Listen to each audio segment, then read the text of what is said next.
Eto, real talk. Nung nag-apply ka pa lang papunta dito sa ibang bansa, ang tawag doon, pangarap. And then pagkatapos ng ilang linggo, ilang buwan na pag-aantay, dumating na yung time na flight mo na. Flight mo na papunta dito sa bansang pinapangarap mo. At ang tawag naman doon, dream come true. At nung nakarating ka naman na sa employer mo, kalbaryo ang sinapit mo. Kalbaryo kasi hindi ka sinwerte sa kasama o sa amo. At ang kapalit ng salapi na kinikita mo sa araw-araw ay masasakit na salita at mabibigat na trabaho. At ang tawag naman doon ay sakripisyo.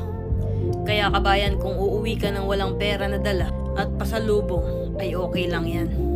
Okay lang yan kabayan, dahil wala naman silang alam kung paano mo nakayanan at nalagpasan ang mga pagsubok na naipanalo mo.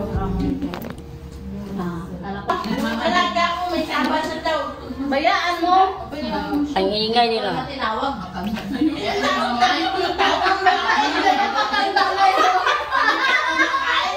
Ano naman kayo?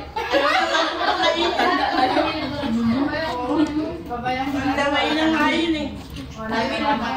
Parang wala ka nang aalagaan. Taba na? Kanya, ang tao.